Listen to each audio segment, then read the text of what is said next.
Student इससे पहले एक क्वेश्चन किया था इकोनॉमिक ऑर्डर क्वांटिटी का। आज फिर एक क्वेश्चन है।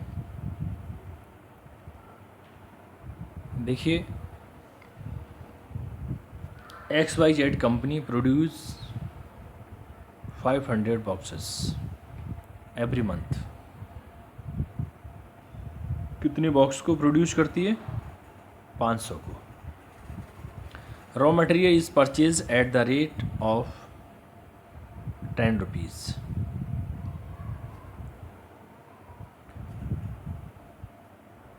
per unit of finished product. Its ordering cost is rupees 400 for each order, and other cost are and its ordering cost is 400 rupees for each order, and other cost are as follows. Student देखिए, interest 2% per annum, go down rent है 150 rupees per month, ये per month के हिसाब से दे रखा है। Insurance premium 3.6%, ये per annum है, on A policy of 1 lakh rupees. Number 4, wastage, theft etcetera 1% per annum. अब कैलकुलेट क्या क्या करना है इसमें हमको? एक तो कैरिंग कॉस्ट पर यूनिट करनी है, एक इकोनॉमिक ऑर्डर क्वांटिटी और एक TIC, total inventory cost. Student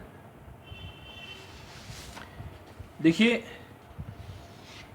सबसे पहले हमने R निकालना होगा, यानी ये जो 500 बॉक्सेस दे रखे हैं एवरी मंथ, ये 500 बॉक्स को प्रोड्यूस करते हैं। अब 1 ईयर में कितने होंगे भाई? 500 इंटू 12 कर देंगे, 1 ईयर में 12 मंथ्स होते हैं। Raw material is purchase at the rate of ₹10 per unit of finished product. अब ये 10 रुपीज़ जो दे रखे हैं, ये आपके परचेज प्राइस पर यूनिट हो गया, यानी P, और ordering cost is 400 rupees for each order, यानी कि आपका ये CP, ऑर्डरिंग कॉस्ट पर ऑर्डर दे रखा है, आपका CP दे रखा है, यानी कि 400 फॉर ईच ऑर्डर। स्टूडेंट ये क्वेश्चन में दे रखा है। अब जो हम कैरिंग कॉस्ट कैलकुलेट करेंगे, देखिए स्टूडेंट अब आता है इसका सॉल्यूशन। देखिए क्वेश्चन में जो 500 बॉक्सेस प्रोड्यूस हो रहे हैं एवरी मंथ, तो हमें क्या कैलकुलेट करना है? एनुअल रिक्वायरमेंट, यानी कि R कैलकुलेट करना है। R कैसे कैलकुलेट करेंगे? 500 जो बॉक्स प्रोड्यूस हो रहे हैं वो, और मल्टीप्लाई 12, यानी 1 ईयर में 12 मंथ्स होते हैं, इसलिए यहाँ पर 12 से ये मल्टीप्लाई करेंगे। तो एक साल में जो रिक्वायरमेंट होगी मटेरियल की, जो बॉक्सेस की रिक्वायरमेंट होगी, वो 6000 होगी। 500 इंटू 12, 6000। अब जो क्वेश्चन में आगे दे रखा है कि raw material is purchase at the rate of 10 rupees per unit of finished product, तो ये आपका परचेज प्राइस पर यूनिट, यानी कि P 10 रुपीज़। ऑर्डरिंग कॉस्ट पर ऑर्डर आपका CP क्वेश्चन में दे रखा है 400 रुपीज़। ये 3 चीज़ें दे रखी हैं, मेनली आपका ऑर्डरिंग कॉस्ट है और R भी दे रखा है। अब हमें ज़रूरत पड़ेगी कैरिंग कॉस्ट पर यूनिट की, यानी कि CH और कैलकुलेट करना होगा। अब इसमें क्वेश्चन में स्टूडेंट पीछे देखिए, अब स्मॉल a वो कैलकुलेट भी करा रहा है, हमें निकालना भी है carrying cost per unit per year. तो कैरिंग कॉस्ट पर यूनिट के हिसाब से कुछ इसने इस क्वेश्चन में अदर टर्म्स भी दे रखे हैं, जैसे इंटरेस्ट 2% पर एनम दे रखा है, गो डाउन रेंट 150 रुपीज़ दे रखा था। अब इसमें हम कैरिंग कॉस्ट को कैलकुलेट करेंगे, तो इंटरेस्ट पर एनम दे रखा है, ठीक है। अब इंटरेस्ट जो दे रखा है क्वेश्चन में वो 2% दे रखा है, 2% ऑफ किसका, वो 10 रुपीज़ ये दे रखे हैं, इसका परचेज प्राइस तो ये है ना, इसलिए तो यदि 10 रुपीज़ का 2% कैलकुलेट करेंगे तो 0.20। अब नेक्स्ट वेस्टेज दे रखा है, थेफ्ट एक्सेट्रा, तो वेस्टेज एंड थेफ्ट आपका 1% पर एनम दे रखा है क्वेश्चन में, देखिए 1% पर एनम दे रखा है, तो 1% ऑफ 10, ये भी 10 रुपीज़ का निकलना है, तो ये आया 0.10। अब गो डाउन रेंट क्वेश्चन में दे रखा है 150, अब 150 जो दे रखा है वो 1 महीने का है, 150 1 मंथ का है। तो देखिए यहाँ पर गोडाउन का रेंट 150 रुपये है, हमें अब 1 साल का निकालना है, तो इंटू 12 ये आया आपका 1800, ठीक। अब 1800 जो रेंट है वो हम पर यूनिट के हिसाब से निकालेंगे, यानी एक बॉक्स का गोडाउन रेंट कितना है हमें कैलकुलेट तो ये करना है। ये पूरे जितने बॉक्सेस हैं 6000 का 150 के हिसाब से 1800 रुपये हैं ये गोडाउन रेंट 1 साल का, और टोटल बॉक्सेस कितने हैं ये आपके 6000 दे रखे हैं, तो 6000 है इसको डिवाइड कर देंगे, तो 1800 अपॉन 6000, इससे डिवाइड करने के बाद आया 0.30। अब नेक्स्ट आ जाइए, इंश्योरेंस दे रखा है 3.6 ऑफ 1 लाख, ये क्वेश्चन में दे रखा है स्टूडेंट। यदि हम 1 लाख का 3.6% निकालेंगे तो आएगा 3600 यानी 3600। अब इंश्योरेंस तो हमें उसका निकालना है पूरे उसका 6000 बॉक्सेस पर यूनिट के हिसाब से निकालना है, तो पर यूनिट का जो इंश्योरेंस बैठेगा वो 0.60 बैठेगा, ये पर यूनिट का निकाला है। इंटरेस्ट पर एनम ये पर यूनिट का है, वेस्टेज ये पर यूनिट का हो गया, गो डाउन रेंट ये पर यूनिट का हो गया, इंश्योरेंस ये भी पर यूनिट का हो गया। अब इन सबको हम ऐड करेंगे, इन सबको ऐड करने के बाद 1.20। अब 1.20 जो है ये आपका carrying cost per unit per year हो गया, यानी 1 साल में और पर यूनिट के हिसाब से, यानी एक बॉक्सेस के हिसाब से कैरिंग कॉस्ट आपकी 1.20। अब स्टूडेंट नेक्स्ट हम कैलकुलेट करेंगे इसमें, भाई एक चीज़ आ गई, यानी ये पॉइंट जो ये मालूम कर रहा था कि आप carrying cost per unit calculate कीजिए, तो हमने ये पॉइंट ही कैलकुलेट कर दिया, यानी carrying cost per unit per year आपका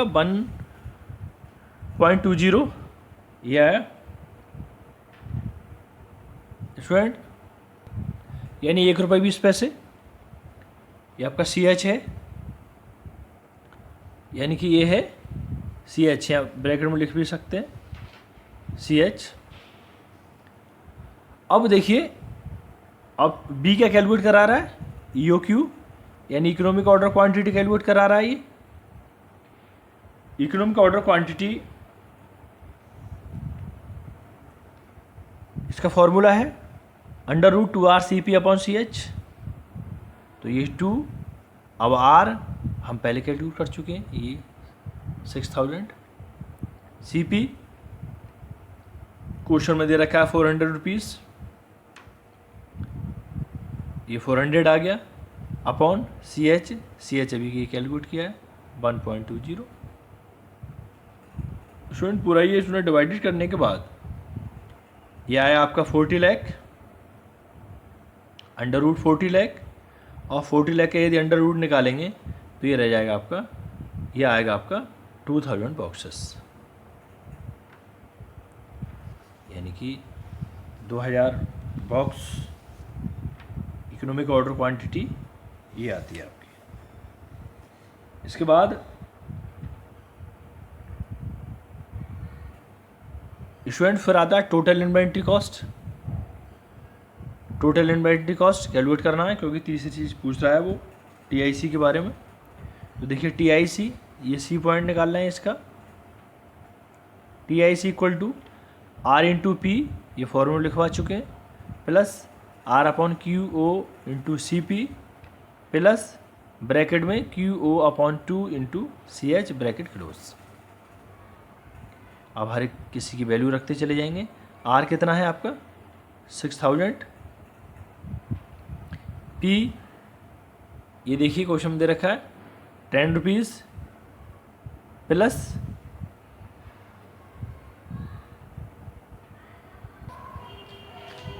ये आपका R 6000, QO ये कैलकुलेट किया अभी 2000 बॉक्सेस मल्टीप्लाई CP, और CP क्वेश्चन में दे रखा है आपका 400 रुपीज़, ये आ गया प्लस ब्रैकेट में QO 2000 है अपॉन 2 इंटू CH 1.20 कैलकुलेट किया है, ये आ गया स्टूडेंट। इसके बाद 6000 मल्टीप्लाई ये 10 किया तो ये आ गया आपका 60,000 यानी 60,000 प्लस इसको इससे डिवाइड कर लिया, ये 3 आएगा और 3 इंटू 400 कर दिया, ठीक है, मल्टीप्लाई करने, फिर प्लस इससे इसको डिवाइड किया 1000 आया मल्टीप्लाई 1.20 ये किया।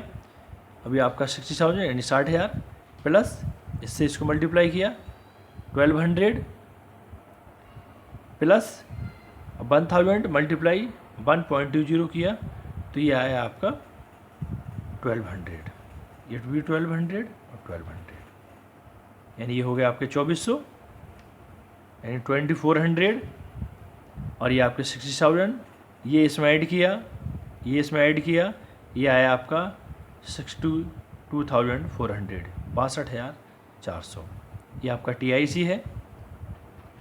EOQ आपका 2000 बॉक्सेस ये कैलकुलेट किया। नंबर स्मॉल ये पूछ रहा था कैरिंग कॉस्ट पर यूनिट, ये आपका 1.20 आया। स्टूडेंट इस तरीके से हर स्टेप बाय स्टेप ये क्वेश्चन सॉल्व किया। केवल फार्मूलाज को हमें ध्यान में रखना है, क्वेश्चन में क्या कैलकुलेट करा रहा है ये पहले देखना है, क्वेश्चन को बार बार पढ़ना है। इस तरीके से यदि फार्मूला आपको पता है तो इजीली उसको सॉल्व कर सकते हो। नेक्स्ट लेक्चर में फिर एक क्वेश्चन करेंगे स्टूडेंट। Thank you.